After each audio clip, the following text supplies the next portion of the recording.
Hi, I'm Kristy Slough, Ag Agent in Hutchinson County with Texas A&M AgriLife Extension Service.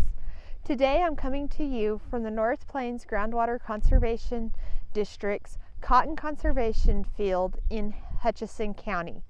This field is located just west of Pringle, and it is actually remarkable that we're standing in a cotton field right now. The June 9th weather and windstorm took a very hard approach to this. Actually, part of this field was replanted to cotton at a later date because so much of it was lost in the June 9th windstorm. But this northern half of this field, it is still the original planting of early May, and we're starting to see it. It's almost at cutout point, not quite. You're starting to see blooms get near the top, which means that it's going to be about through putting on fruit.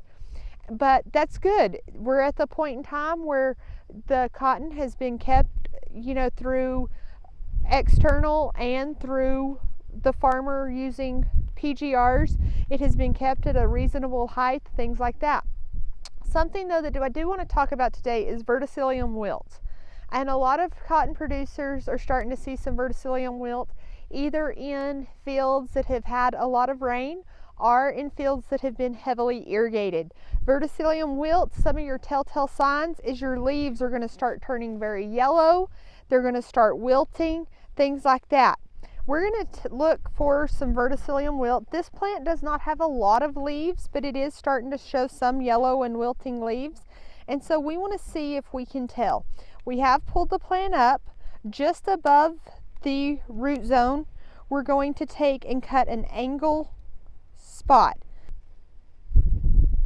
You can see there are a few spots that is not dirt. There are a few black spots of speckling starting to be in there.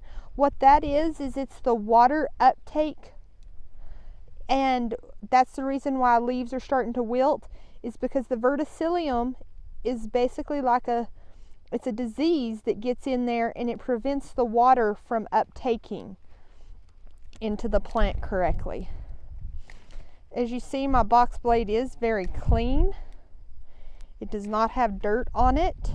This plant is not bad in terms of verticillium wilt, but if it's coming, then it's probably going to be here. One of the easiest ways to prevent verticillium wilt is to do crop rotations. That crop rotations allow the ground where there is verticillium wilt to have time in between susceptible crops. Your corn and your sorghums are not as susceptible to verticillium wilt as like your cotton and your soybeans. This field was in fallow last year, I believe, and so that is corn or fallow last year. That is the reason why the farmer chose to come back with cotton this year. As you can see, there's not widespread areas of verticillium wilt. Widespread areas of verticillium wilt will look like large patches of yellow wilting cotton. And so there are seed varieties that are more tolerant to verticillium wilt. That's something to be cognizant of when you are selecting your seed variety. And so this is our cotton conservation field for Hutchinson County in 2020, and we will see you next time.